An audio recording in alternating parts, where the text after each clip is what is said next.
شفیعا لاصحابہ رواہ مسلم۔ میرے انتہائی معزز سامعین اور سامعات، میں آپ کے سامنے آج کی اپنی اس گفتگو میں قرآن مجید فرقان حمید کے فضائل اور اس کے متعلق چند باتیں عرض کرنے کی کوشش کروں گا۔ دعا ہے کہ اللہ رب العالمین مجھے حق سچ بات کہنے کی توفیق عطا فرمائے اور آپ تمام سامعین اور سامعات کو اس گفتگو کو سننے کے بعد دوسروں کو بھی پہنچانے اور پھر عمل کی بھی توفیق عطا فرمائے۔ اللہ رب العالمین نے انسانیت کی ہدایت کے لیے جہاں انبیاء کرام علیہم الصلاۃ والتسلیمات کا سلسلہ شروع فرمایا، وہیں اللہ رب العالمین کی ایک سنت یہ ہے کہ وہ انبیاء کرام کو اپنی طرف سے اپنی کتابیں بھی عطا کر کے دنیا میں بھیجتے ہیں، تاکہ انبیاء کرام علیہم الصلاۃ والسلام ان کتابوں کی ترجمانی کر کے امت کو آنے والے احوال سے باخبر کریں، انہیں جہنم سے بچائیں اور انہیں جنت میں جانے کی ترغیب دیں، انہیں ایسے اعمال پہ لگائیں کہ جو اللہ کو راضی کرنے والے ہوں، اور ایسے اعمال سے انہیں بچائیں کہ جو اللہ اور اس کے رسولوں کو ناراض کرنے والے ہوں۔ اسی طریقے سے اللہ رب العالمین نے مختلف اوقات میں مختلف انبیاء کرام پہ مختلف کتابوں کو نازل فرمایا۔ چنانچہ حضرت موسیٰ علیہ الصلاۃ والتسلیم پہ اللہ رب العالمین نے اپنی کتاب تورات کو نازل کیا۔ حضرت عیسیٰ علیہ الصلاۃ والتسلیمات پہ اللہ رب العالمین نے اپنی کتاب انجیل کو نازل فرمایا۔ حضرت داؤد علیہ الصلاۃ والسلام پہ اللہ رب العالمین نے اپنی کتاب زبور کو نازل فرمایا، اور پیارے نبی میرے اور آپ سب کے انتہائی محبوب امام الانبیاء، خاتم النبیین و خاتم المرسلین، امام الاولین والآخرین، سرتاج الرسل صلی اللہ علیہ وسلم پہ اللہ رب العالمین نے تمام کتابوں کی سردار کتاب قرآن مجید کو نازل فرمایا ہے۔ یہ قرآن مجید اس امت کے لیے اللہ رب العالمین کی طرف سے ایک زندہ و جاوید معجزہ بھی ہے کہ پیارے پیغمبر صلی اللہ علیہ وسلم کا یہ ایسا عظیم معجزہ ہے کہ جو قیامت تک بلکہ قیامت کے بعد بھی باقی رہے گا۔ باقی انبیاء کرام علیہ الصلاۃ و تسلیمات کو جو نشانیاں دی گئیں، اپنے اپنے وقت تک وہ نشانیاں باقی رہیں، اور جیسے ہی انبیاء کرام علیہم السلام دنیا سے تشریف لے گئے، اللہ رب العالمین نے ان کی ان نشانیوں کو بھی انہی کے ساتھ ہی ان کا اختتام کیا۔ لیکن یہ قرآن مجید فرقان حمید یہ اللہ کی ایسی کتاب ہے کہ جو پیارے پیغمبر صلی اللہ علیہ وسلم پہ نازل ہوئی، اس کا ایک ایسا زندہ جاوید معجزہ ہے کہ پیارے پیغمبر صلی اللہ علیہ وسلم دنیا سے رخصت ہوئے، آپ صلی اللہ علیہ وسلم نے پردہ فرما لیا ہے، لیکن آپ پہ نازل شدہ یہ کتاب اب یہ اللہ کی آخری کتاب ہے۔ اس کتاب کے بعد کوئی دوسری کتاب بھی نہیں آ سکتی، رہتی دنیا تک یہ ہدایت کا باعث بنے گی، اور جو اس کتاب پہ ایمان لائے گا، اس کے احکامات کو مانے گا، اس کتاب کو سیکھے گا، وہ کامیاب انسان ہوگا، اور جو اس کتاب کو پس پش ڈال دے گا، سیکھے گا ہی نہیں یا سیکھ کے بلا دے گا، یا اس کتاب کے احکامات پہ عمل نہیں کرے گا، وہ دنیا میں بھی ذلیل و خوار ہوگا، اور آخرت میں بھی اللہ رب العالمین کے ہاں اس کا ٹھکانہ وہ جہنم ہوگا۔ اللہ رب العالمین تمام مسلمانوں کی حفاظت فرمائے۔ تو اسی پیش نظر کہ یہ قرآن مجید انتہائی عظیم کتاب ہے، اس کے ہم پر کیا کیا حقوق ہیں، میں سب سے پہلے ان حقوق کو بیان کروں گا، اور پھر اس کے بعد میں اپنی گفتگو کے دوسرے حصے میں وہ روایات آپ کے سامنے پیش کروں گا کہ جس کے اندر جناب نبی کریم صلی اللہ علیہ وسلم نے قرآن مجید کے پڑھنے کی فضیلت کو بیان فرمایا ہے کہ اس قرآن کو پڑھنے کا کیا ثواب ہے، اور اس قرآن کو پڑھنے کی آپ نے ترغیب بھی دی ہے۔ میری گفتگو کے تیسرے حصے میں وہ احادیث مبارکہ آپ کے سامنے آئیں گی کہ جن کے اندر اس بات کا تذکرہ ہوگا کہ آج دیکھیں ہم دنیا میں پریشان ہیں، کوئی رزق کے لیے پریشان ہے، کوئی اولاد کے لیے پریشان ہے، کوئی اولاد کے نہ ہونے کی وجہ سے پریشان ہے، اور کوئی اولاد جس کی پیدا ہو چکی ہے ان اولاد کی حرکتوں کی وجہ سے پریشان ہے۔ کوئی اللہ سے دعا مانگتا ہے، یا اللہ یہ اولاد مجھے دے دے، اولاد کی نعمت سے مجھے مالا مال کر دے، اور جسے اللہ نے اولاد دی ہے ان میں سے بعض بد نصیب یہ دعائیں مانگتے ہوئے نظر آتے ہیں، اس سے تو اچھا تھا کہ اللہ اولاد ہی نہ دیتا۔ یہ ساری جو صورتحال اس وقت ہمارے سامنے، مہنگائی کی صورتحال ہے، سیلاب کی صورتحال ہے، بھائی بھائی سے دور ہے، نفرتیں ہی نفرتیں ہیں، اور ایک دوسرے کی شکل دیکھنا ہم گوارا نہیں کرتے۔ ہمارا سارا معاشرہ جھوٹ، بددیانتی اور خیانت کا شکار ہو چکا ہے۔ بے حیائی، فحاشی اور یعنی کا ہمارا معاشرہ اس وقت منظر پیش کر رہا ہے۔ ہماری خواتین کے اندر سے حیا اور شرم نکل چکی ہے۔ غیبت کرنا یہ ان کی عادت بن چکی ہے۔ جھوٹی تہمتیں لگانا، ایک دوسرے پہ جھوٹ بولنا اور ان کو جھوٹ باندھنا یہ ایک فخر سمجھا جانے لگا ہے۔ کاروبار میں دھوکے کو ایک فن اور آرٹ سمجھا جانے لگا ہے۔ یہ تمام جو باتیں ہیں، ان سب کی اگر وجہ آپ تلاش کریں گے تو وجہ یہ ہے کہ آج امت مجموعی طور پہ قرآن اور قرآن کے احکامات سے دور ہو چکی ہے۔ اللہ رب العالمین نے ہماری ساری پریشانیوں کا، بیماریوں کا حل اس قرآن مجید میں رکھا ہے۔ تو ان روایات کے اندر اس بات کا تذکرہ ہوگا کہ کس طریقے سے ہم قرآن مجید فرقان حمید پر عمل کر کے، اس کی تلاوت کر کے اور اس کو اپنی زندگی کا ایک لازمی جز اور حصہ بنا کر کے، جیسے ہم روز کھانا کھاتے ہیں، جیسے ہم روز سوتے ہیں، جیسے ہم روز لوگوں سے ملاقاتیں کرتے ہیں، جیسے ہم روز کاروبار پہ جاتے ہیں، نوکری اور ڈیوٹی پہ جاتے ہیں، جیسے ہمارا بچہ روز سکول جاتا ہے، جیسے ہماری خاتون روز گھر کی صفائی کرتی ہے، جیسے ہماری خاتون اور دیگر معاملات گھر کے چلاتی ہے، اپنی زندگی میں ایک چیز کا اضافہ کرے کہ کوئی دن ہماری زندگی میں ایسا نہیں ہونا چاہیے کہ جس دن ہم نے اس قرآن کو کھول کے دیکھا نہ ہو، اس کو پیار سے چوما نہ ہو، اس قرآن کی ہم نے تلاوت نہ کی ہو اور اس قرآن کو محبت بری نگاہوں سے نہ دیکھا ہو۔ اگر کوئی دن ایسا ہو کہ جس دن ہم یہ کام نہ کر سکیں، اس دن رو کے اللہ سے معافی مانگیں، یا اللہ تیری طرف سے اتنا بڑا خزانہ، نعمتوں کا خزانہ ہمارے گھر میں موجود تھا، لیکن ہم نے کتنا ظلم کیا کہ ہم اس کتاب کو کھول نہ سکے، آج ہم نے تلاوت نہ کی۔ تو اس سے ایک یہ ہوگا کہ ہمارے جتنی پریشانیاں ہیں، بے روزگاری ہے، ہم ایک دوسرے کے ساتھ نفرتوں کا شکار ہیں، ہمارا معاشرہ جو ہے وہ انتہائی عجیب و غریب تصویر پیش کر رہا ہے، اللہ ان سارے حالات کو دور فرمائیں گے۔ اور میں آپ کے سامنے جب روایات پڑھوں گا، آپ کو خود ہی اندازہ ہو جائے گا کہ آپ صلی اللہ علیہ وسلم نے کس طریقے سے قرآن مجید کی برکت سے دنیا اور آخرت کی پریشانیوں کے ختم ہونے کا اشارہ فرمایا ہے اور صراحتاً بھی ذکر کیا ہے۔ سب سے پہلے میں آپ کے سامنے یہ بات رکھتا ہوں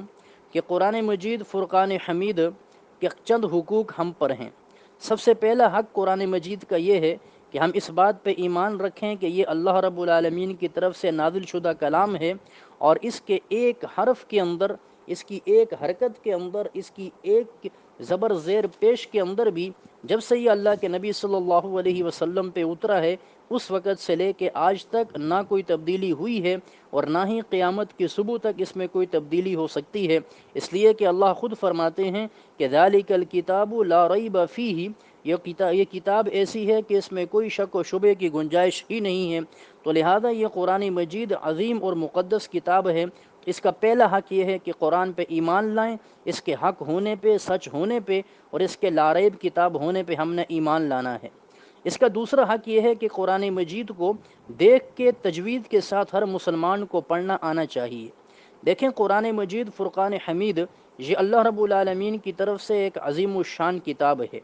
اس کتاب کو پڑھنا ہر مسلمان کے ذمہ ضروری ہے اور پڑھنا آنا چاہیے۔ لیکن آج انتہائی افسوس کی بات ہے کہ زندگی گزر جاتی ہے، 50 سال گزر جاتے ہیں، 60 سال عمر ہو جاتی ہے، لیکن ہمیں قرآن دیکھ کے پڑھنا ہی نہیں آتا۔ بالفرض اگر ہم قرآن مجید پڑھتے بھی ہیں تو ہم نے بچپن میں کہیں کسی ایسی جگہ پہ قرآن پڑھا ہوتا ہے جو خود ماہر قرآن نہیں ہوتا، اس نے قرآن بچپن میں صحیح سکھایا نہیں ہوتا، یا اس قاری صاحب نے سکھایا تو ہوتا ہے لیکن ہم چونکہ باقاعدہ قرآن کی تلاوت کرتے نہیں ہیں، اس لیے ہم قرآن مجید بھول جاتے ہیں۔ تو لہٰذا قرآن مجید سے یہ دوری ہے، اس کا باعث بن جاتا ہے کہ پھر ہم قرآن کو صحیح انداز سے نہیں پڑھ سکتے۔ اسی لیے قرآن مجید بعض لوگوں کو بلندیاں عطا کرتا ہے اور بعض لوگوں کو یہ پستیاں عطا کرتا ہے۔ جو لوگ اس قرآن کو پڑھ کے عمل کرتے ہیں، حق ادا کرتے ہیں پڑھنے کا، اللہ ان لوگوں کو بلندی عطا کرتا ہے، اور جو لوگ اس قرآن کو ٹھیک سے پڑھتے نہیں یا پڑھ کے عمل نہیں کرتے، اللہ رب العالمین انہیں دنیا میں بھی ذلیل کرتا ہے،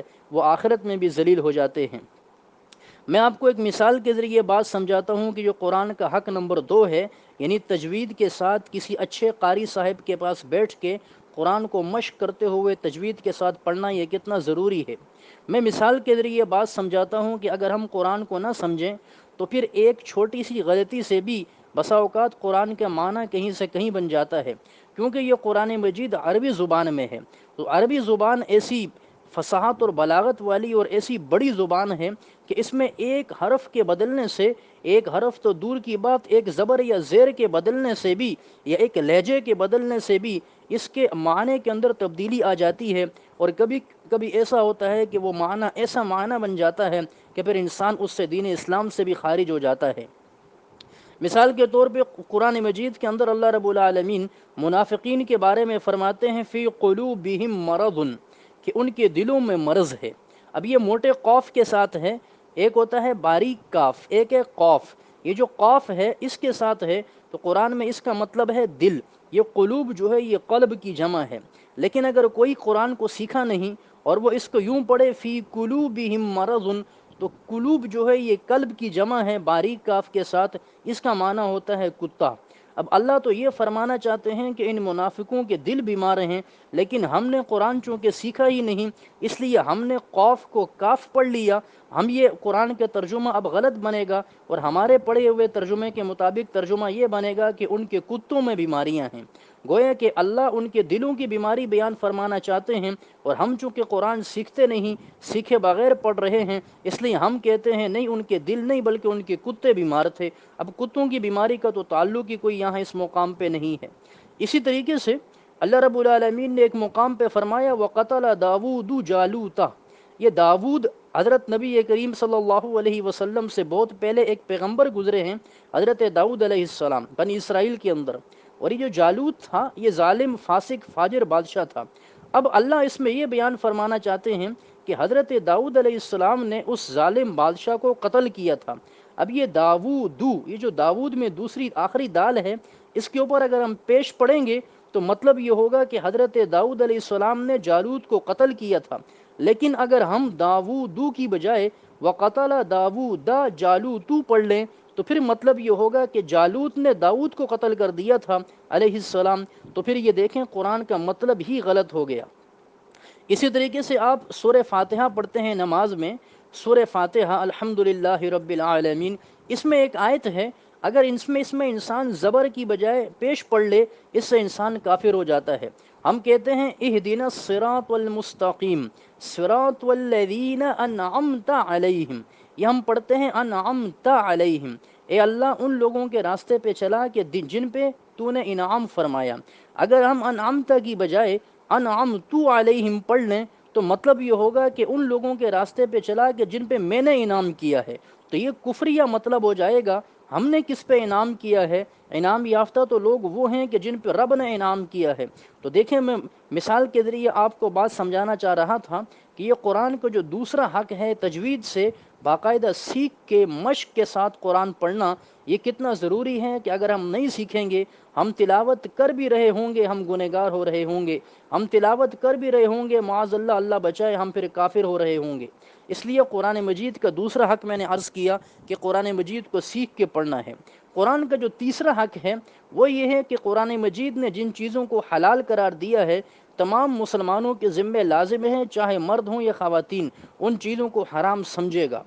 اور جن چیزوں کو قرآن نے حلال قرار دیا انہیں حلال سمجھے گا، اور جن چیزوں کو قرآن نے حرام قرار دیا ہے انہیں حرام سمجھنا، یہ ہر مسلمان کی ذمہ داری ہے۔ اور قرآن کا چوتھا حق یہ ہے کہ ہم قرآن مجید کو پوری امت تک، آنے والی جو امت ہے اس تک ہم محفوظ طریقے سے پہنچا دیں، قرآن کے احکامات کی تبلیغ کریں، قرآن کے الفاظ لوگوں کو سکھائیں، قرآن کے معنی اور تفسیر لوگوں کو سکھائیں، یہ بھی حق ہے۔ اور قرآن کا ایک حق احادیث مبارکہ میں یہ بھی ہے کہ قرآن مجید کا ایک حق یہ ہے کہ ایک سال میں کم از کم ایک مرتبہ تو قرآن پڑھا جانا چاہیے۔ محدثین نے لکھا کہ ایک سال میں ایک مرتبہ قرآن کا مکمل کرنا یہ بھی قرآن کا حق ہے، ورنہ قرآن قیامت کے دن گریبان پکڑے گا کہ تم نے میرے حقوق ادا کیوں نہیں کیے۔ اب میں آپ کے سامنے وہ روایات پڑھتا ہوں کہ جن میں حضرت نبی کریم صلی اللہ علیہ وسلم نے قرآن مجید کے پڑھنے کی بڑی ہی فضیلت بیان فرمائی ہے۔ حضرت ابو امامہ رضی اللہ تعالیٰ عنہ ارشاد فرماتے ہیں سمعت رسول اللہ صلی اللہ علیہ وسلم یقول، میں نے اللہ کے رسول صلی اللہ علیہ وسلم کو سنا، آپ ارشاد فرما رہے تھے اقرأوا القرآن، اے لوگو قرآن کو پڑھا کرو، فإنه یأتی یوم القیامت شفیعا لأصحابہ، اس لیے کہ یہ قرآن قیامت کے دن اپنے پڑھنے والوں کی سفارش کرے گا۔ امام مسلم رحمہ اللہ نے اپنی کتاب صحیح مسلم میں اس روایت کو نقل کیا ہے۔ یعنی اس روایت میں یہ بتایا گیا کہ قرآن کی تلاوت کرنی چاہیے، اس لیے کہ قیامت کا وہ دن جسے میں نے ایک بیان میں آپ کو پہلے بتایا بھی کہ کتنا خطرناک دن ہوگا کہ لوگ پریشان ہوں گے، اس دن یہ قرآن اپنے پڑھنے والوں کی سفارش کرے گا اور اللہ سے عرض کرے گا کہ یا اللہ یہ لوگ میری تلاوت کرتے تھے، یہ لوگ مجھے میرے عمل میں لاتے تھے، اے اللہ تو ان کی مغفرت فرما دے۔ دوسری روایت حضرت نواس بن سمعان رضی اللہ تعالی عنہ سے ہے، فرماتے ہیں سمعت رسول اللہ صلی اللہ علیہ وسلم یقول، میں نے اللہ کے رسول صلی اللہ علیہ وسلم سے سنا، آپ ارشاد فرما رہے تھے یؤتی یوم القیامت بالقرآن واہلہ الذین کانوا یعملون به فی الدنیا، کہ قیامت کے دن قرآن مجید کو بھی لایا جائے گا اور ان لوگوں کو بھی حاضر کیا جائے گا جو قرآن پہ عمل کرتے تھے دنیا میں، تقدمہ سورۃ البقرہ و آل عمران، ان کے آگے آگے سورہ بقرہ اور آل عمران چل رہے ہوں گے۔ یہ قرآن کی دو صورتیں ہیں، سورۃ البقرہ اور سورہ آل عمران، تحاجان عن صاحبہما، اور یہ دونوں اپنے پڑھنے والوں کی طرف سے اللہ رب العالمین کے سامنے سفارش کر رہی ہوں گی کہ اے اللہ یہ لوگ ہماری تلاوت کیا کرتے تھے دنیا میں تو ان کی مغفرت فرما دے۔ اس روایت کو بھی امام مسلم رحمہ اللہ نے صحیح مسلم میں نقل کیا ہے۔ حضرت عثمان رضی اللہ تعالیٰ عنہ ارشاد فرماتے ہیں قال رسول اللہ صلی اللہ علیہ وسلم خیرکم من تعلم القرآن وعلمہ، آپ صلی اللہ علیہ وسلم نے ارشاد فرمایا تم میں سب سے بہتر انسان وہ ہے جو قرآن مجید کو سیکھے اور قرآن مجید کو آگے سکھائے۔ امام بخاری رحمہ اللہ نے اس روایت کو بخاری شریف میں نقل کیا۔ تو دیکھیں آج تو ہم کہتے ہیں کہ دنیا میں سب سے کامیاب انسان یا دنیا میں سب سے بہتر انسان وہ ہے کہ جس کے پاس مال و دولت زیادہ ہو، جس کا گھر زیادہ خوبصورت ہو، جس کے پاس گاڑی موجود ہو، جس کے بینک کے اکاؤنٹ میں پیسے بہت سے رکھے ہوں، اور جس کو پتہ ہی نہ ہو کہ میری دولت کہاں کہاں ہے، اور جس کے پاس پلاٹ بہت زیادہ ہوں، ہم اسے کامیاب انسان سمجھتے ہیں، ہم اسے سمجھدار انسان سمجھتے ہیں اور سب سے بہترین انسان اسے سمجھتے ہیں۔ لیکن پیارے پیغمبر صلی اللہ علیہ وسلم جو سب سمجھداروں کے سردار ہیں، سب سے زیادہ عقل اللہ رب العالمین نے جنہیں عطا فرمائی تھی، وہ ارشاد فرما رہے ہیں کہ اے لوگو تم میں سب سے بہتر انسان وہ ہے کہ جو قرآن مجید کو سیکھتا ہے اور پھر سیکھنے کے بعد دوسرے لوگوں کو سکھاتا ہے۔ اس سے معلوم یہ ہوا کہ جو علماء اور قاری حضرات جو ہیں، جو ہمارے مدارس میں دن رات قرآن کے پڑھنے اور پڑھانے کی ترتیب چل رہی ہے، تو یہ علماء اس دنیا کے سب سے بہترین لوگ ہیں۔ یہ میں نہیں کہہ رہا، یہ پیارے پیغمبر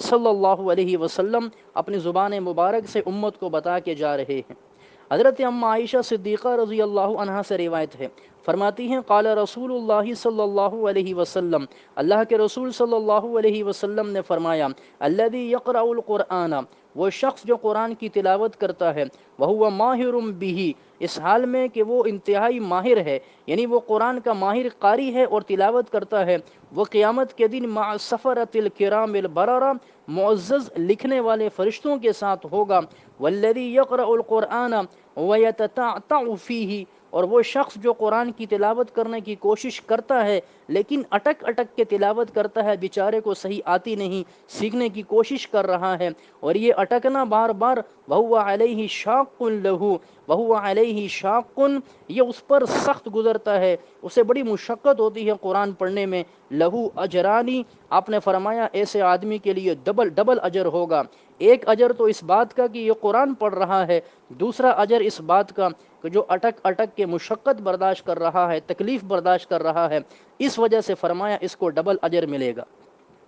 تو یہ روایت بھی امام بخاری رحمہ اللہ نے اور امام مسلم رحمہ اللہ نے اپنی اپنی کتابوں میں نقل کی ہے۔ تو اس سے معلوم یہ ہوا کہ قرآن مجید کا پڑھنا کتنا اونچا مقام ہے کہ قرآن کے پڑھنے والے کا اعزاز یہ ہے کہ وہ قیامت کے دن معزز فرشتوں کے ساتھ ہوگا اور اس کا حشر ان فرشتوں کے ساتھ ہوگا، جیسی عزت انہیں ملے گی ایسی عزت اس قرآن کے پڑھنے والے کو ملے گی۔ وعن عمر بن الخطاب رضی اللہ تعالی عنہ ان النبی صلی اللہ علیہ وسلم قال، حضرت عمر فرماتے ہیں رضی اللہ تعالی عنہ کہ اللہ کے نبی صلی اللہ علیہ وسلم نے فرمایا ان اللہ یرفع بهذا الكتاب اقواما ويضع به آخرین، کہ اللہ رب العالمین اس کتاب یعنی قرآن کے ذریعے بہت سی قوموں کو بلند فرما دیتے ہیں اور بہت سی دوسری قوموں کو اللہ رب العالمین پست فرما دیتے ہیں۔ تو گویا کہ قرآن مجید جو ہے یہ ایسی بہترین کتاب ہے کہ اس قرآن مجید کی وجہ سے اللہ لوگوں کو بلندیاں عطا فرماتے ہیں، لیکن اگر کوئی اس پہ عمل نہ کرے، اس قرآن کا حق ادا نہ کرے، اسی قرآن کی وجہ سے پھر لوگوں کو اللہ پستیاں بھی عطا کر دیتے ہیں۔ اگلی جو روایت ہے اس میں آپ کو اس بات کا اندازہ ہوگا کہ دیکھیں یہ قرآن مجید میں ایسا اثر اللہ نے رکھا ہے کہ یہ قرآن مجید سن کر صرف انسان ہی نہیں جھوم اٹھتے بلکہ اللہ کی دیگر مخلوقات بھی جھوم اٹھتی ہے۔ ابھی جو حدیث میں آپ کے سامنے پڑھوں گا اس میں اس بات کا تذکرہ ہے کہ ایک صحابی رسول سورہ کہف کی تلاوت ارشاد فرما رہے تھے۔ سورہ کہف 15ویں پارے میں ایک قرآن کی صورت ہے۔ قریب میں ان کا ایک گھوڑا بندھا ہوا تھا، وہ گھوڑا قرآن کی آیات سننے کے بعد بھدکنے لگا، یعنی اسے ایسا مزہ آنے لگا کہ وہ گھوڑا بھدکنے لگا، اور پھر اس کا اعزاز اس صحابی کا یہ ہوا کہ یہ اتنا بہترین تلاوت کر رہے تھے کہ آسمان سے فرشتے ان کی تلاوت سننے کے لیے آ رہے تھے۔ آپ اندازہ لگائیں، اور حدیث میں پڑھتا ہوں، وعن البراء ابن عازب رضی اللہ تعالی عنہما قال، حضرت براء ابن عازب رضی اللہ عنہ ارشاد فرماتے ہیں، کان رجل یقرأ سورۃ الکہف، ایک آدمی سورہ کہف کی تلاوت کر رہا تھا، وعندہ فرس مربوط بشطنین، اس کے پاس ایک گھوڑا تھا جو کہ استبل میں بندھا ہوا تھا، فتغشتہ سحابۃ، فرماتے ہیں ایک بادل جو ہے اوپر بادل آیا، اچانک سے بادل نما روشنی آسمان پہ ہوئی، فجعلت تدنو، وہ قریب ہونے کی کوشش کر رہا تھا جیسے وہ بادل قریب آنے کی کوشش کرتا، وجعل فرسہ ینفر منہا، وہ جو گھوڑا تھا وہ تلاوت کی وجہ سے بدک جاتا تھا، فلما اصبح اتى النبی صلی اللہ علیہ وسلم، جب صبح ہوئی اور یہ صحابی اللہ کے نبی صلی اللہ علیہ وسلم کے پاس آئے، انہوں نے واقعہ بیان کیا کہ یا رسول اللہ، میرا گھوڑا بار بار بدک رہا تھا، جب میں نے آسمان پہ نگاہ ڈالی تو مجھے بادلوں کی طرح کوئی سفید چیز نظر آئی، تو حضرت نبی کریم صلی اللہ علیہ وسلم نے فرمایا، تلک السکینۃ تنزلت القرآنی، یہ تو ایک سکینہ تھی، یہ سکون تھا جو ایک جسمانی شکل میں اللہ رب العالمین کی طرف سے تمہارے اوپر نازل ہو رہا تھا۔ اسی طریقے سے ایک دوسری روایت کے اندر یہ واقعہ تفصیل سے یوں موجود ہے کہ آپ صلی اللہ علیہ وسلم نے فرمایا، اگر تم صبح تک اس تلاوت کو کرتے ہی رہتے تو تم دیکھتے کہ یہ فرشتے آسمان سے زمین پہ اتر آتے، تم سے بھی سلام کرتے، اور مدینے میں جتنے لوگ رہتے ہیں سب ان سے مصافحہ کرتے، لصافحتکم الملائکہ، فرماتے ہیں کہ فرشتے تم سے ضرور مصافحہ کرتے اگر تم صبح تک تلاوت کرتے اور تلاوت کو روکتے نہ۔ تو قرآن کی تلاوت کی برکت یہ ہے، اللہ کے معصوم فرشتے اس تلاوت کو سننے کے لیے آسمان سے زمین پہ اتر آتے ہیں، لیکن ایک ہم ہیں کہ خواب خرگوش کی غفلت میں اور غفلت کی نیند سو رہے ہیں، اور ہمیں قرآن کی پڑھنے کی فرصت ہی نہیں، سال گزر جاتے ہیں، رمضان کے رمضان آ جاتے ہیں، بعض بد نصیبوں کو رمضان میں بھی قرآن کھولنے کی توفیق نہیں ہوتی، اور رمضان کے علاوہ تو عمومی حالات اب ایسے ہیں کہ قرآن ایک سال کے بعد جب اٹھے الماری سے نکالا جاتا ہے، اس کے اوپر کئی منو ٹنوں مٹی چڑھی ہوتی ہے، گرد و غبار چڑھا ہوتا ہے۔ آج ہمارے گھر میں گویا کہ قرآن مجید یہ سب سے تنہا چیز ہے، ہم گھر کے برتنوں کو بھی صفائی میں لے آتے ہیں، ہم گھر کی ہر چیز کو صاف کرتے ہیں، نہیں توفیق ہوتی کھولنے کی اور کھول کے دیکھنے کی، تو اس بیچارے قرآن کو کہ جو ہمارا دنیا میں بھی سہارا ہے، آخرت میں بھی سہارا بنے گا، لیکن آج ہم اس قرآن سے بے وفائی اختیار کر رہے ہیں۔ اب میں آپ کے سامنے وہ روایات پڑھتا ہوں جس میں اللہ کے نبی صلی اللہ علیہ وسلم نے تمام مسائل کا حل بتایا اور فرمایا کہ دنیا کے مسائل بھی اس سے حل ہوں گے، آخرت کی مسائل بھی اسی سے حل ہوں گے۔ آپ صلی اللہ علیہ وسلم نے ارشاد فرمایا، حضرت ابو ہریرہ رضی اللہ تعالی عنہ ارشاد فرماتے ہیں، وعن ابی ہریرہ رضی اللہ تعالی عنہ ان رسول اللہ صلی اللہ علیہ وسلم قال، من القرآن سورۃ، آپ نے فرمایا قرآن کی ایک سورت ہے، 30 آیتن، جس کی 30 آیات ہیں، شفاعت لرجل، وہ اپنے پڑھنے والے کی سفارش کرے گی، حتی غفر لہ، یہاں تک کہ اس آدمی کی مغفرت کر دی جاتی ہے۔ وہ صورت آپ نے فرمایا وہی تبارک الذی بیدہ الملک، یہ سورہ تبارک الذی ہے، یہ 29ویں پارے کی پہلی صورت ہے، سورہ تبارک۔ اس صورت کی فضیلت یہ ہے کہ جو شخص عشاء کی نماز کے بعد اس صورت کو پڑھے گا اللہ رب العالمین عذاب قبر سے اسے محفوظ فرما دیں گے۔ تو دیکھیں یہ قبر ہمارا کتنا بڑا مسئلہ ہے، لیکن یہ قرآن کے پڑھنے کی برکت سے حل ہو رہا ہے۔ اسی طریقے سے آج ہمیں ایک یہ پریشانی رہتی ہے کہ ہمارے گھر میں کوئی رات کو چور نہ آ جائے، ڈاکو نہ آ جائے، خاص کر کے گاؤں دیہات کے ماحول میں پریشانی رہتی ہے۔ پھر جس کے گھر میں تھوڑا سا مال ہوتا ہے وہ اور پریشان ہو جاتا ہے۔ فقیر اور غریب آدمی کو بیچارے کو تو پریشانی کوئی نہیں، اسے پتہ ہے کوئی آئے گا تو آٹا ہی پڑا ہے، گھر میں کچھ ہے ہی نہیں۔ لیکن امیر آدمی بیچارہ پریشان رہتا ہے، تین تین تالے لگا کے بھی پریشان رہتا ہے۔ اسی طریقے سے رات کو ایک یہ پریشانی بھی ہوتی ہے، اندھیرا ہے، ڈر بہت لگتا ہے کہیں کوئی جنات نہ آ جائیں، کوئی اور اللہ کی مخلوق آ کے تنگ اور پریشان نہ کرے۔ ان تمام مسائل کا حل بھی اسی طرح اللہ کے نبی نے سورت کے اندر بیان فرمایا۔ وعن ابی مسعود البدری رضی اللہ تعالی عنہ عن النبی صلی اللہ علیہ وسلم قال، آپ صلی اللہ علیہ وسلم نے فرمایا، من قرأ بالآیتین من آخر سورۃ البقرہ، جو سورہ بقرہ کی آخری 2 آیتیں پڑھے گا، فی لیلۃ، کسی بھی رات میں، کفتاہ، یہ 2 آیتیں سورہ بقرہ کی پوری رات اس کی حفاظت کرتی رہیں گی۔ محدثین نے فرمایا کہ فتح المکروہ تلک اللیلہ، اس رات جتنے بھی مکروہ کام ہو سکتے ہیں، یعنی کوئی پریشانیاں آ سکتی ہیں، یہ صورت ان سے حفاظت کرتی رہے گی۔ تو اندازہ لگائیے کہ اللہ رب العالمین نے اس قرآن مجید کو کیسا بابرکت بنایا کہ ہمارے دنیا کے مسائل بھی اس میں ہیں، اور اس دنیا کے مسائل کا حل بھی اس کے اندر موجود ہے، اور آخرت کے مسائل کا حل بھی ہمارا اسی میں موجود ہے۔ آگے ایک بہت بڑی پریشانی جو آنے والی ہے وہ ہے فتنہ دجال۔ دجال اس امت کے اندر ایک ایسا عظیم اور بڑا فتنہ ہے کہ جس کے بارے میں آپ صلی اللہ علیہ وسلم نے فرمایا کہ حضرت نوح علیہ السلام سے لے کے جتنے بھی انبیاء کرام مجھ تک آئے ہیں، ان سب نے اپنی امتوں کو دجال کے فتنے سے ڈرایا ہے۔ پھر آپ نے فرمایا کہ یہ دجال کا فتنہ میری امت کے آخری لوگوں پہ آئے گا، لیکن اگر کوئی شخص سورہ کہف کی شروع کی 10 آیات پڑھنے کا اہتمام کرے، انہیں زبانی یاد کر لے، اللہ رب العالمین اس بڑے فتنے سے بھی اس کی حفاظت فرمائیں گے۔ اور اس سے پہلے دجال کے آنے سے پہلے جو دجالی فتنے آج دنیا میں پھیلائے جا رہے ہیں، بے حیائی، فحاشی ہے، عریانی ہے، بے روزگاری ہے، ان تمام فتنوں سے اللہ اس کی حفاظت فرمائیں گے۔ تو فرمایا وعن ابی الدرداء رضی اللہ تعالی عنہ ان رسول اللہ صلی اللہ علیہ وسلم قال، آپ صلی اللہ علیہ وسلم نے ارشاد فرمایا، من حفظ 10 آیات من اول سورۃ الکہف، جس نے سورہ کہف کی ابتدائی 10 آیات کو یاد کر لیا، عصم من الدجال، یہ دجال سے محفوظ کر لیا جائے گا۔ وفی روایت من آخر سورۃ الکہف، اور ایک روایت میں ہے کہ جس نے سورہ کہف کی آخری 10 آیات کو پڑھ لیا تو وہ فتنہ دجال سے محفوظ ہو جائے گا۔ تو یہ اندازہ لگائیں کہ آپ صلی اللہ علیہ وسلم نے کس قسم کے ہمارے مسائل کا حل بیان فرمایا۔ ہم یہ چاہیں کہ پوری رات اللہ ہماری حفاظت کرتا رہے، اور پوری رات جو ہے وہ ہمیں اللہ رب العالمین کی طرف سے ایک فرشتہ ہماری حفاظت کے لیے مقرر ہو جائے۔ تو حدیث مبارکہ میں آتا ہے، سونے سے پہلے آیت الکرسی پڑھ لیا کرو، اللہ لا الہ الا هو الحی القیوم۔ یہ پوری تفصیلی جو آیت ہے 3 پارے کے اندر موجود ہے، اس آیت کو پڑھ لیا جائے۔ 1 مرتبہ پڑھیں گے اللہ آپ کے پورے گھر کی حفاظت فرمائیں گے، 2 مرتبہ پڑھیں گے اللہ رب العالمین آپ کے ساتھ میں پڑوسیوں کی بھی حفاظت فرمائیں گے، اور 3 مرتبہ پڑھ کے دھم کریں اللہ آپ کے سارے محلے کی حفاظت فرمائیں گے۔ تو لہٰذا ان صورتوں کے پڑھنے کا اہتمام کریں۔ اسی طریقے سے اگر کوئی بے روزگاری سے تنگ ہے، کسی کے گھر میں فقر و فاقہ ہے، تو حضرت عبداللہ بن مسعود رضی اللہ تعالی عنہ کا واقعہ اس کے لیے ہدایت کا باعث بنے گا کہ جب آپ کا انتقال ہونے لگا، آپ نے اپنی بیٹیوں کو جمع کیا، اپنی ساری بیٹیوں کو بلایا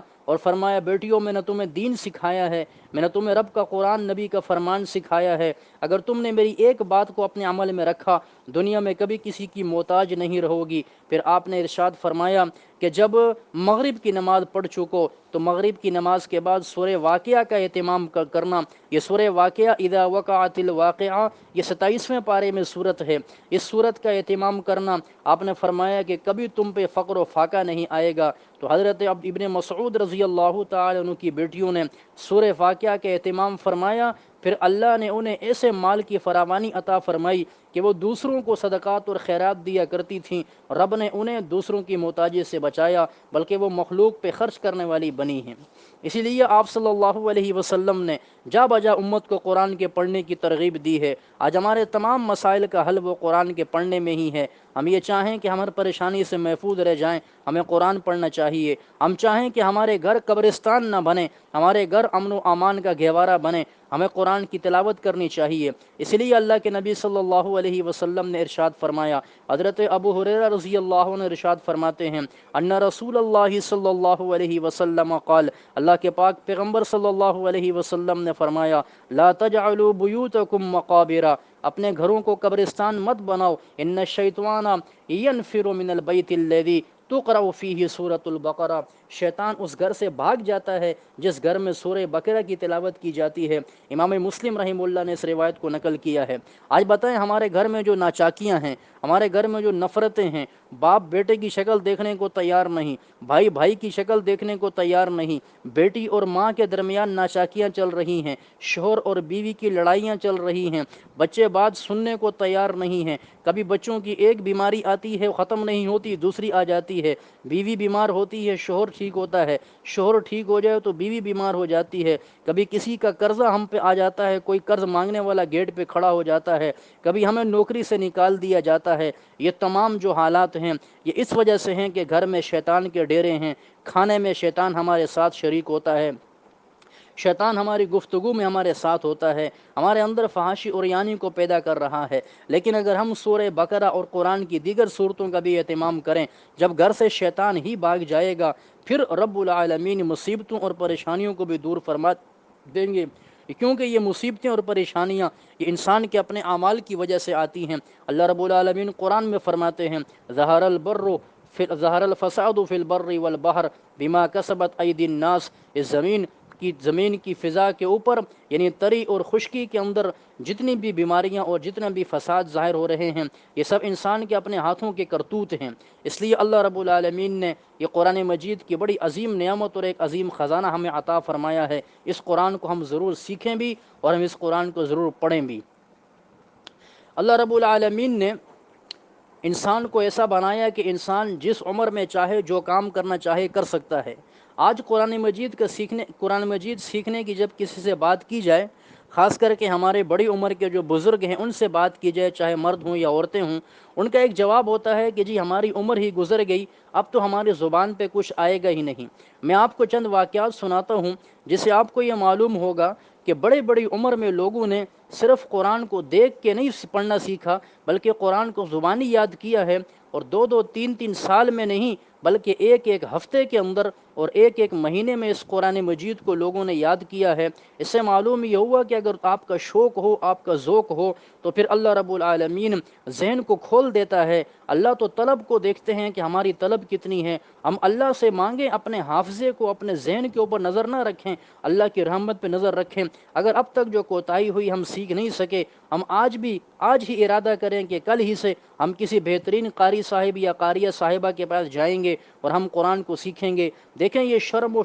میں اگر ہم مر گئے تو پھر اللہ کے سامنے ہم کیسے منہ دکھائیں گے، وہاں پھر ہمیشہ کی شرمندگی ہوگی۔ آج کبھی شیطان آپ کے دل میں وسوسہ ڈالے گا، ارے آپ اتنے بڑے ہو گئے ہیں، اب قاعدہ لے کے نورانی قاعدہ لے کے قاری صاحب کے پاس جائیں گے، یار شیطان آپ کے ذہن میں یہ خیال بھی ڈالے گا، آپ تو بڑی عمر کے ہو گئے ہیں، اب یہ آپ کے ذہن میں یہ خیال بھی ڈالے گا، آپ کے پاس تو مصروفیات ہی زیادہ ہیں، وقت ہی کم ہے، آپ کے ذہن میں یہ خیال بھی ڈالے گا، چلے ہم خود نہیں پڑھ سکے، بچوں کو تو چلو ہم نے قرآن پڑھا دیا نا، وہ پڑھتے رہیں گے، ثواب ملتا رہے گا۔ دیکھیں ہم دنیا کے کسی کام کے اندر بچوں کے کسی کام پہ اکتفا نہیں کرتے، ہم یہ نہیں کہتے کہ چلو ہم کھانا نہیں کھاتے نا، بچوں نے تو کھا لیا ہے، ہم کبھی یہ نہیں کہتے چلو ہم بیمار ہیں تو کیا ہوا، بچے تو بیمار نہیں ہیں نا، ڈاکٹر کے پاس نہیں جاتے، ہم ڈاکٹر کے پاس بھی جاتے ہیں، ہم اچھے سے اچھے کھانے کا بھی اہتمام کرتے ہیں، ہم اپنے لیے تمام دنیاوی سہولیات کا خیال کرتے ہیں، چاہے ہمارے بچوں کے پاس ہوں یا نہ ہوں، لیکن دین کے معاملے میں ہم اس بات پر کبھی اکتفا نہ کریں کہ بچوں نے تو دین پڑھ لیا ہے نا، چلو ہم نے نہیں پڑھا تو کیا ہوا۔ اللہ آپ سے ضرور پوچھے گا، بچوں کے پڑھنے کی وجہ سے جو فضائل ہیں وہ ملیں گے، لیکن اللہ آپ سے پوچھے گا کہ آپ نے خود اس کتاب کے ساتھ کیا کیا ہے۔ اس لیے میں تمام مرد اور خواتین سے گزارش کروں گا جو اب تک قرآن کو باقاعدہ سیکھ نہیں سکے، کتنی افسوس کی بات ہے کہ پوری زندگی گزر جاتی ہے، لیکن رب کی طرف سے جو ایک خط اور ایک پیغام ہمارے پاس آیا وہ اللہ کہ جس نے دیکھنے کو آنکھیں عطا فرمائی، جس نے بولنے کو زبان عطا فرمائی، جس نے سوچنے کے لیے دماغ کی نعمت عطا فرمائی، جس نے انسان کو دل جیسی نعمت عطا فرمائی، انسان کو زبان جیسی نعمت عطا فرمائی۔ یہ زبان ذائقے بھی چکھتی ہے، گفتگو بھی کرتی ہے، انسان کو سانسیں عطا فرمائی، انسان کو جسم ایسا خوبصورت عطا فرمایا کہ مخلوقات میں کسی کے پاس ایسا خوبصورت جسم نہیں ہے۔ انسان کو رب نے کتنی نعمتوں سے نوازا ہے، لیکن اللہ رب العالمین کا یہ بندہ ایسا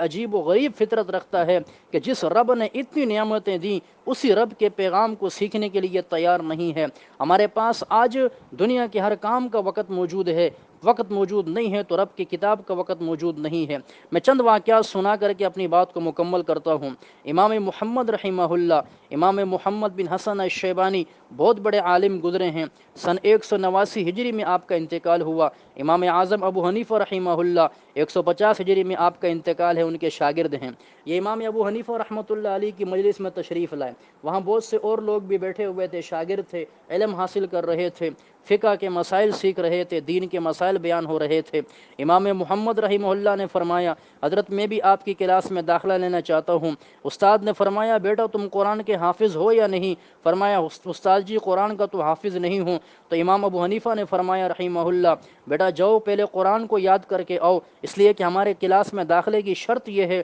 کہ قرآن کا حافظ ہونا ضروری ہے۔ امام محمد رحمہ اللہ چلے گئے، ایک ہفتے کے بعد واپس تشریف لائے۔ امام ابو حنیفہ رحمہ اللہ نے دیکھا، فرمایا بیٹا تمہیں سمجھ نہیں آئی تھی، میں نے کہا تھا قرآن یاد کر کے آؤ پھر داخلہ ملے گا۔ امام محمد رحمہ اللہ نے فرمایا حضرت آپ میرا امتحان لے لیں، الحمدللہ میں نے ایک ہفتے میں اللہ کی اس پوری کتاب کو زبانی یاد کر لیا ہے۔ جب آپ کا امتحان لیا گیا آپ کو قرآن پورا زبانی یاد تھا، اور ایک ہفتے کے بعد پھر آپ اپنے استاد کے درس میں بیٹھے۔ تو دیکھیں یہ ایک اتنی بڑی کتاب 30 سپاروں پر مشتمل ہے، اسے کتنے محنت کے ساتھ انہوں نے کتنے شوق سے پڑھا ہوگا کہ ایک ہفتے کے اندر قرآن کو یاد کیا۔ اس سے زیادہ اور آپ اور حیران ہوں گے، ایک بہت بڑے عالم گزرے ہیں امام ہشام بن صائب الکلبی رحمہ اللہ، محمد بن ہشام الصائب کلبی۔ ان کو اللہ رب العالمین نے ایسا حافظہ عطا فرمایا کہ انہوں نے جو انداز قرآن کے یاد کرنے کا اختیار کیا امت میں کسی اور کو نصیب نہ ہوا۔ ایک مرتبہ ان کے ماموں بیٹھے ہوئے تھے، انہوں نے قرآن کی کوئی آیت ان سے پوچھی، یہ چونکہ حافظ قرآن نہیں تھے اس لیے جواب نہ دے سکے، تو ان کے ماموں نے ایک چھوٹا سا تانا نما ایک بات و جملہ کہہ دیا، فرمایا کہ تم حدیث پڑھتے اور پڑھاتے ہو لیکن تم قرآن پڑھنا ہی نہیں جانتے، تمہیں قرآن یاد نہیں ہے۔ یہ بات انہیں ایسی دل پہ لگی، ایسی علمی غیرت انہوں نے کھائی، یہ اپنے گھر تشریف لے گئے، کمرے کا دروازہ بند کر کے گھر والوں سے کہا صرف کھانے کے ٹائم کھانا اندر بھیج دینا، میں نماز پڑھ کے واپس کمرے میں آؤں گا،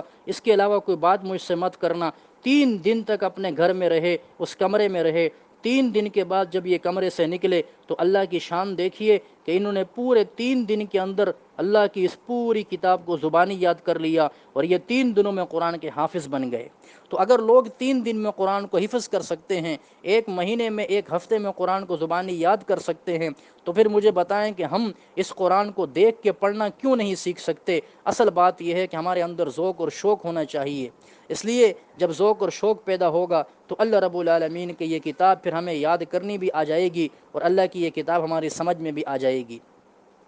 اس امت میں تو ایسے لوگ بھی گزرے کہ جنہوں نے 1 رکعت کے اندر پورا قرآن مکمل کیا ہے۔ 2 صحابہ کرام میں ہیں، 2 تابعین میں ہیں۔ صحابہ کرام میں حضرت عثمان رضی اللہ تعالی عنہ، حضرت تمیم داری رضی اللہ تعالی عنہ، کہ انہوں نے 1 رکعت میں پورے قرآن کی تلاوت کی ہے۔ آج دیکھیں ہم قرآن میں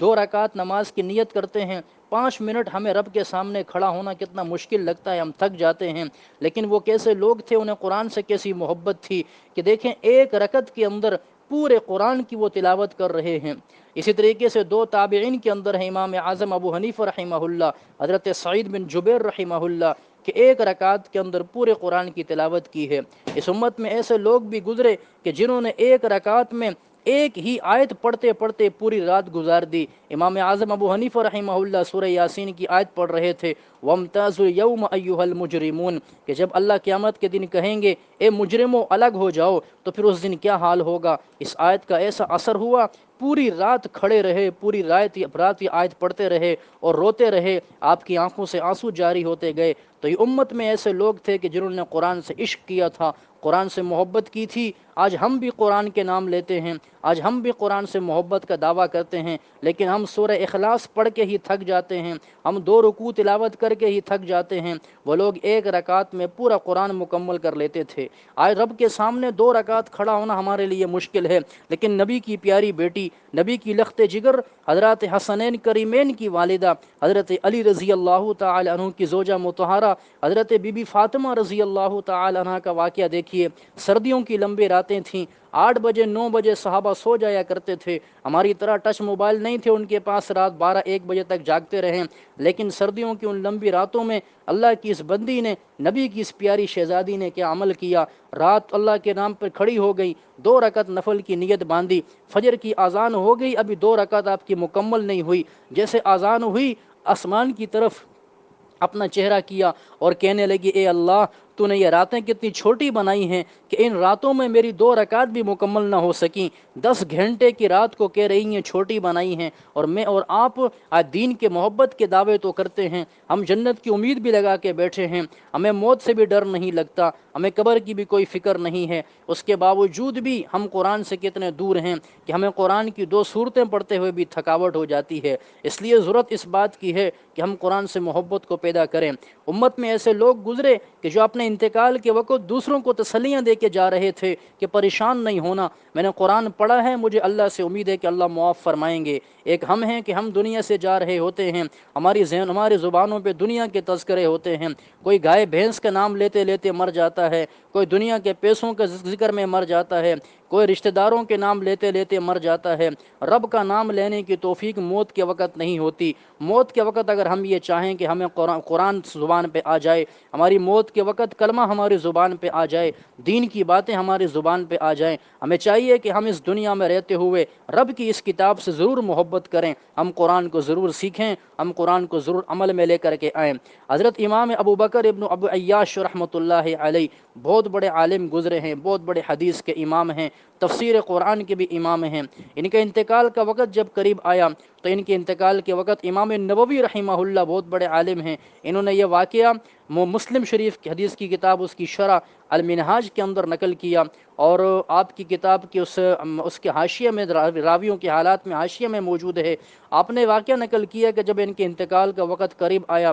ان کی بیٹی پریشان تھی، رونے لگیں۔ فرمایا بیٹی کیوں روتی ہو؟ فرمایا ابا جان آپ کے اوپر آثار نظر آ رہے ہیں کہ موت کے ہیں، میں آپ کی جدائی میں رو رہی ہوں، آپ کی آخرت کی وجہ سے رو رہی ہوں۔ آپ نے فرمایا بیٹی پریشان نہ ہو، تیرا باپ جس کمرے میں انتقال کر رہا ہے، اس کمرے میں تیرے باپ نے 12,000 مرتبہ قرآن مجید مکمل کیا ہے، یعنی 12,000 مرتبہ قرآن کی تلاوت کرتے ہوئے قرآن کو ختم کیا ہے۔ مجھے اللہ سے امید ہے کہ اللہ اس کی برکت سے میری مغفرت فرما دیں گے۔ تو دیکھو کتنا انہیں ایمان تھا، کتنا یقین تھا، اور قرآن سے کیا محبت تھی کہ 12,000 مرتبہ قرآن کو مکمل کیا۔ اور ایک ہم ہیں کہ ہم 12 مرتبہ بھی شاید زندگی میں ہم نے قرآن کو مکمل نہ کیا ہو، 12 مرتبہ دور شاید 1 مرتبہ بھی ہم نے قرآن کی تلاوت مکمل نہ کی ہو، ہمیں تو قرآن پڑھنا ہی نہیں آتا۔ میں آخری بات عرض کر کے بات ختم کرتا ہوں، جنہوں نے اس قرآن سے محبت کی، جنہوں نے اس قرآن سے تعلق کو قائم کیا، اللہ رب العالمین نے انہیں دنیا میں نقد انعام بھی دیا، مرنے کے بعد ان کی قبر کو بھی جنت کا باغیچہ بنایا۔ ایک شخص کا انتقال ہوا، انتقال کے بعد لوگوں نے کہا کہ ایک ضروری کاغذ ہمارا قبر میں گر گیا ہے، ہم قبر کھول کے دیکھنا چاہتے ہیں، وہ کاغذ قبر میں ہے، ہم نکال لیں۔ بڑا ضروری کاغذ تھا، معلومات لی گئیں، علماء سے مسائل پوچھے گئے، شروع میں تو کسی نے اجازت نہ دی، لیکن جس کا کاغذ گرا تھا اس نے کہا میری زندگی اسی کاغذ پہ موقوف ہے، آپ مجھے اجازت دیں اور مجھے یقین اس بات کا ہے کہ یہ قبر میں گرا ہے۔ تو کہا چلو ٹھیک ہے، ایک طرف سے قبر کھول کے آپ اس کاغذ کو نکال لیں۔ جب اس قبر کے ایک طرف سرہانے کو کھولا گیا تو کیا دیکھتا ہے کہ وہ مردہ قبر کے اندر اٹھ کے بیٹھ کے قرآن کی تلاوت کر رہا ہے، اس کے اوپر پھولوں کی برسات ہو رہی ہے، وہ جہاں بیٹھا ہے نیچے پھولوں کا بستر لگا ہوا ہے، اور ایسی خوشبو آ رہی ہے کہ یہ فرماتے ہیں کہ میں نے خوشبو ایسی کبھی سونگھی نہیں۔ یہ منظر دیکھتے ہی میں اپنا کاغذ تو بھول ہی گیا، میں نے فوراً قبر بند کی۔ ہم اس کی گھر والی کے پاس آئے، ہم نے پوچھا کہ اس کے مردے کا کیا عمل تھا کہ اللہ نے اسے دنیا میں ابھی دفن کیے ہوئے ایک ہی رات گزری ہے کہ اللہ نے اس کی قبر کو ابھی سے جنت کا باغ بنا دیا ہے۔ تو انہوں نے کہا کہ یہ ان پڑھ آدمی تھا، یہ محنت مزدوری کرتا تھا، لیکن اللہ کی کتاب سے بڑی محبت کرتا تھا۔ ایک تو اس نے قرآن کو سیکھنا شروع کر دیا تھا، اور دوسرا اس کو قاری صاحب نے کہا کہ جب تک تمہیں قرآن مکمل آتا نہیں ہے اس وقت تک ایسا کرو، روزانہ صبح قرآن کو کھولا کرو، قرآن کو کھول کے اس پہ انگلیاں، اس کی لائنوں پہ، قرآن کی لائنوں پہ ہاتھ پھیرا کرو، انگلی پھیرا کرو، اور یہ کہا کرو کہ یا اللہ تو نے اس قرآن میں جو کہا ہے، اس لائن میں تو جو کہہ رہا ہے وہ سچ ہے، میں اس پہ ایمان لاتا ہوں، میں اس سے محبت کرتا ہوں۔ یہ صبح اٹھ کر کے یہی عمل کرتا تھا، 1 گھنٹے تک قرآن کھول کے بیٹھتا، قرآن کو دیکھ کے آنسو نکالتا، قرآن کو کبھی سینے سے لگاتا، کبھی آنکھوں سے لگاتا، کبھی قرآن کو چومتا تھا، کبھی قرآن کو سر کے اوپر رکھتا، کبھی قرآن کے غلاف کو نیا پاکیزہ کر کے قرآن کو پہناتا، اور قرآن کو سیکھنے کی بھی کوشش کرتا تھا۔ اسی میں اس کا انتقال ہو گیا۔ اللہ نے یہ عزت دی اس قرآن کی محبت کی وجہ سے کہ جیسے ہی انتقال ہوا، ابھی قبر میں رکھے 1 رات گزری ہے کہ اللہ نے قبر میں قرآن پڑھنے کی بھی توفیق دے دی، اللہ نے قبر کو جنت کا بستر بھی بنا دیا، اور قبر میں خوشبوئیں بھی اب آ رہی تھیں۔ تو اگر ہم یہ چاہیں کہ ہماری بھی قبر ایسی بنے، ہم یہ چاہیں کہ ہمیں اللہ کے سامنے عزت ملے، ہم اس رسوائی کا شکار نہ ہوں، تو پھر ہم قرآن کی تلاوت کو مکمل کریں۔ میں آخری بات کرتا ہوں اور بات کو ختم کر رہا ہوں۔ دیکھیں، اگر ہم نے اس قرآن کو نہ سیکھا تو میں ایک مثال کے ذریعے آپ کو بات سمجھاتا ہوں کہ کل قیامت کے دن پھر اللہ ہم سے کیسے غصے میں بات کریں گے، اللہ ہم سے کیسے غصے ہو جائیں گے۔ میں نے ایک جگہ بیان میں بھی یہ بات کی، اس پر بڑا اثر ہوا، میں چاہتا ہوں کہ یہاں بھی آپ کے سامنے عرض کروں۔ دیکھیں، اس کی مثال میں یوں دیا کرتا ہوں کہ اگر ہم نے قرآن کو نہ سیکھا تو ہمارا حال کیا ہوگا۔ مثال کے طور پہ ایک والد محترم ہیں، وہ ایئرپورٹ پہ باہر کسی ملک سے، UAE سے، یورپ سے، کسی ملک سے آ رہے ہیں۔ کراچی میں ان کا ایک بیٹا ہے یا اسلام آباد میں ایک بیٹا ہے۔ انہوں نے اپنے بیٹے کو فون کیا، بیٹا میں فلاں تاریخ کو فلاں وقت میرا ٹکٹ ہے، میری فلائٹ ہے، میں کراچی ایئرپورٹ پہ اتروں گا۔ فون نہیں کیا، انہوں نے خط لکھا، اور یہ خط بیٹے کو مل گیا، کسی نے بتایا کہ تمہارے والد کا خط ہے، لیکن یہ بیٹا چونکہ ان پڑھ ہے، یہ پڑھنا نہیں جانتا، اسے پتہ تو چلا کہ میرے والد کا یہ خط آیا ہے، اس نے اس خط کو بڑے اچھے انداز سے چوما، کیونکہ والد کا خط ہے، محبت بھی تھی اپنے والد سے، اس خط سے بھی محبت تھی کیونکہ والد کا خط تھا، اس کو چوما، اس کو چوم چاٹ کے اچھے سے لفافے میں ڈال کے اس کو الماری کے اوپر رکھ دیا، لیکن اس کے اندر کیا تھا یہ اس نے پڑھا ہی نہیں، کیونکہ پڑھنا آتا ہی نہیں تھا۔ اب جب وہ دن آ گیا کہ جس دن کے آنے کا ذکر اس کے والد نے اس خط میں کیا تھا، والد کراچی ایئرپورٹ پہ پہنچ کے انتظار کر رہا ہے، میرا بیٹا ابھی تھوڑی دیر میں ایئرپورٹ گاڑی لے کے پہنچے گا اور مجھے گاڑی میں بٹھا کے گھر لے جائے گا۔ وہ وقت گزر گیا، 2 گھنٹے اوپر گزر گئے، 3 گھنٹے گزر گئے۔ وہ والد بڑا غصہ ہوا کہ وہ بیٹے کو میں نے بتایا بھی تھا میں اتنے عرصے بعد آ رہا ہوں، وہ پھر مجھے لینے ایئرپورٹ پہ نہیں آیا۔ وہ پھر اس نے مجبوراً ایک ٹیکسی بک کروائی، وہ گھر پہنچ گیا۔ جب گھر پہنچا وہ بیٹا بڑی عزت سے اسے ملا، وہ بیٹے سے اس نے پہلا سوال یہ کیا کہ بیٹا میرا خط پہنچا تھا؟ اس بیٹے نے کہا جی ہاں ابا جان پہنچا تو تھا۔ اس نے کہا بیٹا میں نے اس میں کچھ لکھا تھا؟ فرمایا ابو جان جیسے خط پہنچا تھا میں نے اس کو چوم چاٹ کے غلاف میں ڈال کے الماری کے اوپر تاکچے میں رکھ دیا ہے، سب سے اوپر والی جگہ پہ۔ فرمایا بیٹا میں نے وہ خط تمہیں اس لیے تو نہیں بھیجا تھا کہ تم اس کو چوم چاٹ کے اوپر رکھو، میں نے تمہیں اس میں کچھ کرنے کا کام کہا تھا کہ تم یہ کام کرو، وہ کام تم نے کیوں نہیں کیا؟ اب میں آپ سے پوچھتا ہوں، مجھے بتائیے کہ وہ والد اس بیٹے کو عزت دے گا یا 2 4 باتیں سنائے گا؟ ہو سکتا ہے کوئی اگر زیادہ مزاج کا سخت ہو تو وہ تھوڑی پٹائی بھی اس کی لگائے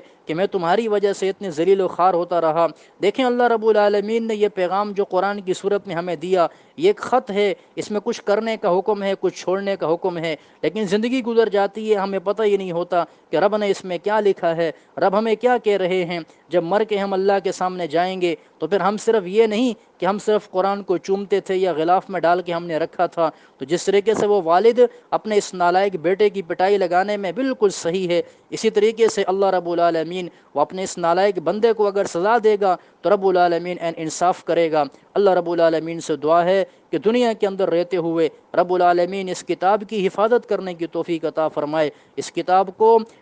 کو سیکھنے کی توفیق عطا فرمائے، اس کتاب سے محبت کرنے کی توفیق عطا فرمائے، اور دنیا کے اندر بھی ہمیں اس کتاب کی برکات عطا فرمائے، اور مرنے کے بعد آخرت کے اندر بھی اللہ رب العالمین اس قرآن کی سفارش ہمیں عطا فرما دے۔ وما علینا الا البلاغ المبین۔